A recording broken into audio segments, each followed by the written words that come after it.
নিভন্ত এই চুল্লিতে মা একটু আগুন দে, আর একটু কাল বেঁচেই থাকি বাঁচার আনন্দে। নতুন নতুন পায়রাগুলি খাঁচাতে বন্দি, দু এক মুঠো ভাত পেলে তা ওড়াতে মন্দি। হায় তোকে ভাত দেব কি দিয়ে, যে ভাত দেব হায়, হায় তোকে ভাত দিই কি দিয়ে, যে ভাত দিই হায়। নিভন্ত এই চুল্লি তবে একটু আগুন দে, হাড়ের শিরায় শিখার মাতন মরার আনন্দে। দুই পারে দুই রুই কাতলার মারো নিফন্দি, বাঁচার আশায় হাত হাতিয়ার মৃত্যুতে মন্দি। বউ রেগিনা টো রেগিনা চমকে কে সামলায়, ধার চকচকে থাবা দেখছো না হামলায়। যাসনে ও হামলায় যাসনে, কান্না কন্যার মায়ের ধমনীতে আকুল ঢেউ তোলে চলে না। মায়ের কান্নায় মেয়ের রক্তের উষ্ণ হাহাকার মরে না। চলল মেয়ে রণে চলল, বাজে না ডম্বরু অস্ত্র ঝনঝন করে না, জানলো না কেউ তা। চলল মেয়ে রণে চলল, পেশির দৃঢ় ব্যথা মুঠোর দৃঢ় কথা চোখের দৃঢ় জ্বালা সঙ্গে। চলল মেয়ে রণে চলল, নেকড়ে ওজোর মৃত্যু এলো মৃত্যুরই গান গা। মায়ের চোখে বাপের চোখে দু তিনটে গঙ্গা, দুর্বাতে তার রক্ত লেগে সহস্র সঙ্গী, জাগে ধক ধক যজ্ঞের হালে সহস্র মন ঘি। যমুনাবতী সরস্বতী কাল যমুনার বিয়ে, যমুনা তার বাসুর রচে বারুদ বুকে দিয়ে, বিষের টোপর নিয়ে। যমুনাবতী সরস্বতী গেছে পথ দিয়ে, দিয়েছে পথে গিয়ে। নিভন্ত এই চুল্লিতে বোন আগুন ফুলেছে। যমুনাবতীরা বিচার পায় না, কখনো বা বিচার পায়, তবু হার না মানা মনোভাব তাদের যায় না। নমস্কার, আমি মধুরিমা মুখার্জি ক্যামেলিয়ার কুঞ্জ ছায়ার তরফ থেকে আপনাদের সকল মহিলা শ্রোতাদের জানাই হ্যাপি ওমেন্স ডে। সবাই ভালো থাকুন, সুস্থ থাকুন এবং অবশ্যই আরো ভালো থাকার চেষ্টা করুন। আজকের মেয়েরা সব পারে, তারা হাঁটতে শেখেনি, তারা লড়তে জানে, তারা বলতে জানে। এই ভারত আমার অহংকার, আমাদের অহংকার করার সাহস জুগিয়েছিল প্রাচীন ভারতে। ফিরে দেখি, ঋগ বৈদিক যুগের তুলনায় পরবর্তী বৈদিক যুগে নারীর অবস্থান ও মর্যাদার অবনতি ঘটলেও একথা সত্য যে পরবর্তী বৈদিক সাহিত্যে কিছু কিছু ক্ষেত্রে নারীর উচ্চ প্রশংসা করা হয়েছে। সৎপথ ব্রাহ্মণে বলা হয়েছে যে স্ত্রী হলেন স্বামীর অর্ধাঙ্গিনী। এছাড়াও ব্রাহ্মণ সমূহে স্ত্রীর সঙ্গে পত্নী শব্দটির নিয়মিত ব্যবহার লক্ষ্য করা যায়। এ থেকে অনুমান করা সম্ভব যে স্বামীর জীবনে সামাজিক ও ধর্মীয় ক্ষেত্রে সমান অংশীদার ছিলেন স্ত্রী। জায়া হিসেবে তিনি দাম্পত্য জীবনকে মধুময় করে তুলতেন। তৎকালীন শিক্ষা ও সংস্কৃতির প্রগতিতে নারীদের যথেষ্ট ভূমিকা ছিল। গার্গী ও মৈত্রীর মতো এমন কিছু নারীর আবির্ভাব এ যুগে ঘটেছিল যারা দর্শন তত্ত্বের আলোচনায় অংশগ্রহণ করতেন। আধুনিক যুগের নারীরা সব দিক থেকে এগিয়ে, তবু ঠাম্মা বলল কুলের বাতি চাই, মা বলল মেয়েই আমার খোকা, বাবা বলল শর্ট হেয়ার শর্ট প্যান্ট, ছেলের মতোই বুদ্ধি মেয়ের চোখা, পিসি বলল দাপিয়ে চলতে নেই, মেয়েদের যে আগল অন্তপুর। আমি তখন আমার বুকের ঘরে সোনার রঙে আঁকছি রোদ্দুর। মাসি বলল রাঁধতে পারিস তুই, সেলাই ফোড়াই এসব শেখাও চাই। আমার মনে তখন খুশির আলো, আনন্দেতে দুহাত তুলে গাই। মা বলল দেখিয়ে দে তো সোনা, মেয়ে হলেও তুই আমার ছেলে। আমি তখন লম্বা বেনি বেঁধে প্রশ্ন লিখি স্বপ্নগুলো ফেলে। মেয়ে হলেও হতে হবে ছেলে, ছেলে হলে মেয়ে কেন নয়? মেয়ে হলে নিভল কুলের বাতি, ছেলে হলেই সর্বত্র জয়।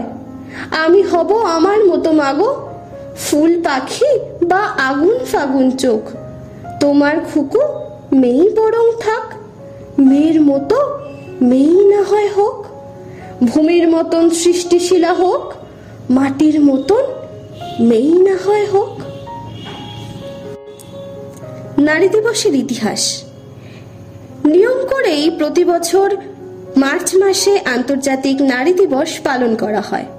লিঙ্গ বৈষম্য কমাতে পুরুষ নারী সমানাধিকারের জন্য সারা বিশ্ব জুড়েই পালন করা হয় এই দিনটি।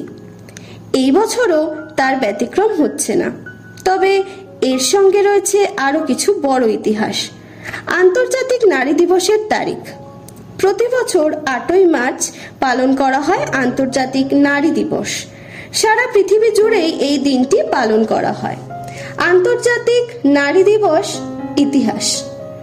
United Nations Educational, Scientific and Cultural Organizations বা ইউনেস্কো এর তরফ থেকে জানানো হয়েছে 1909 সালের 28শে ফেব্রুয়ারি প্রথম আন্তর্জাতিক নারী দিবস পালন করা হয়। নারী শ্রমিকদের প্রতি সম্মান দেখিয়ে সেই বছর এই দিনটি পালন করা হয়েছিল। পরে রাশিয়াতেও 1917 সাল থেকে এই দিনটি পালিত হতে থাকে। একই কারণ মাথায় রেখে তবে রাশিয়াতেই প্রথমবার এই দিনটি পালিত হয় 8ই মার্চ। তারপর থেকে সেটি রীতি হয়ে গিয়েছে। বছরের এই দিনটিকেই আন্তর্জাতিক নারী দিবস হিসেবে চিহ্নিত করা হয়েছে সকলের তরফ থেকে। আন্তর্জাতিক নারী দিবসের গুরুত্ব। লিঙ্গ বৈষম্য দূর করার জন্য এই দিনটি পালিত হয়। এখনো সারা পৃথিবীতেই সমাজের বেশিরভাগ জায়গায় লিঙ্গ বৈষম্য বর্তমান রয়েছে। পুরুষরা এখনো বহু ক্ষেত্রে বেশি মাত্রায় সুবিধা ভোগ করে, আর সেই কারণেই এই দিনটি অত্যন্ত গুরুত্বপূর্ণ। শিল্প, সাহিত্য সহ সব ধরনের ক্ষেত্রে এবং সমাজের সমস্ত কাজে মহিলাদের অবদানকে স্বীকৃতি দিতেই এই দিনটি পালিত হয়। তারপরেও নারী স্বাধীনতা কি প্রশ্নের মুখে দাঁড়িয়ে নেই? নারীর পোশাক, নারীর অধিকার, নারীর কর্তব্য, নারীর সামাজিক অবস্থান কোথাও গিয়ে কি প্রশ্ন চিহ্ন তুলে ধরে না? কিন্তু এইগুলো কি নারীর প্রাপ্য? তাই বোধহয় কবি শুভদাস গুপ্ত লিখেছেন, আমি সেই মেয়ে, এমনকি দেবতারাও যাকে ক্ষমা করেন না। অহংকার আর শক্তির দম্ভে যার গর্ভে রেখে যান কুমারীর অপমান, আর চোখের জলে কুন্তি হয়ে নদীর জলে বিসর্জন দিতে হয় কর্ণকে আত্মজোকে। আমি সেই মেয়ে, সংসারে অসময়ে আমি ভরসা। আমার ছাত্র পড়ানো টাকায় মায়ের ওষুধ কেনা হয়, আমার বাড়তি রোজগারে ভাইয়ের বই কেনা হয়। আমার সমস্ত শরীর প্রবল বৃষ্টিতে ভিজতে থাকে, কালো আকাশ মাথায় নিয়ে আমি ছাতা হয়ে থাকি। ছাতার নিচে সুখে বাঁচে সংসার। আপনি, আপনারা আমার জন্য অনেক করেছেন। সাহিত্যে, কাব্যে, শাস্ত্রে, লোকাচারে আমাকে মা বলে পুজো করেছেন, প্রকৃতি বলে আদিক্ষেতা করেছেন। আর শহরে গঞ্জের কানাগলিতে ঠোঁটে রং মাখিয়ে কপি হাতে দাঁড় করিয়েও দিয়েছেন। হ্যাঁ, আমি সেই মেয়ে। একদিন হয়তো একদিন, হয়তো অন্য কোনো একদিন আমার সমস্ত মিথ্যে পোশাক ছুঁড়ে ফেলে দিয়ে আমি হয়ে উঠব সেই অসামান্যা।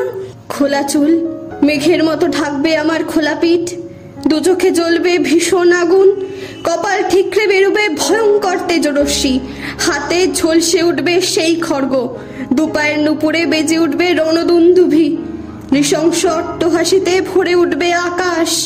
দেবতারাও আতঙ্কে স্তব্ধ হয়ে বলতে থাকবেন, মহামেঘ প্রভঙ্ঘোরং মুক্তকেশিং চতুর্ভুজাং কালিকাং দক্ষিণাং মুন্ডমালা বিভূষিতাং।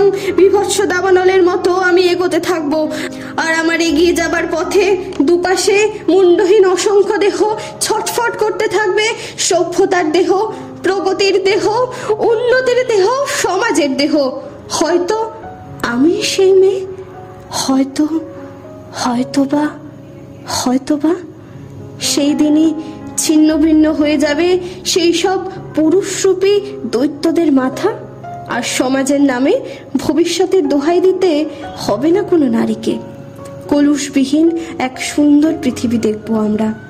নারী দিবস নারীদের জন্য পালিত দিন হলেও প্রত্যেকটা পুরুষের সাফল্যের পেছনে যেমন একটা নারীর ভূমিকা থাকে, ঠিক তেমনি প্রত্যেকটা নারীর সাফল্যের পিছনেও, মুক্তির পেছনেও অবশ্যই কোনো পুরুষের ভূমিকা থাকে। নারী পুরুষ দুটি অভিন্ন অবিচ্ছেদ্য অংশ, যারা একে অপরের পরিপূরক। কিছু পুরুষরূপী পশুদের জন্য গোটা পুরুষ জাতিকে আমরা প্রশ্নের মুখে ফেলে দিতে পারি না। আমি কুর্নিশ জানাই সেই পিতাকে যে কঠিন বাস্তবেও নিজের মেয়ের হাত শক্ত করে ধরে রেখেছে। আমি কুর্নিশ জানাই সেই ভাইকে যে দিদি বা বোনের বিপদে ঝাঁপিয়ে পড়তে দুবার ভাবে না। আমি কুর্নিশ জানাই সেই সব প্রেমিককে যারা তাদের প্রেমিকাকে কোনো দুঃসময়ে ছেড়ে না গিয়ে বরং কণ্ঠ ও বল শক্তি হয়ে দাঁড়ায়। তাই বিদ্রোহী কবি কাজী নজরুল ইসলামও ছিলেন আপাদমস্তক প্রেমিক। সেই সাক্ষ্য বহন করে অসংখ্য কবিতা গান তার জীবনে এসেছেন বহু নারী।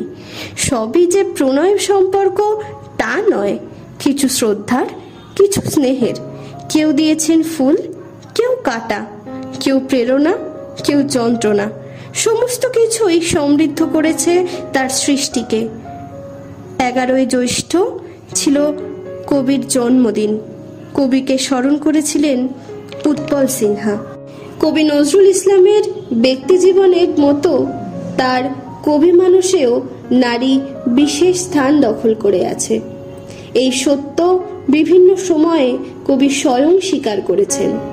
নারীর বিরহে পুরুষ যেমন অসহায় বোধ করে, বিরহের আগুনে জ্বলে পুড়ে তৈরি হয় উপলব্ধিমান নতুন মানুষ, ঠিক তেমনি নারীর ভালোবাসায় সিক্ত হয়ে পুরুষ লাভ করে নবজন্ম।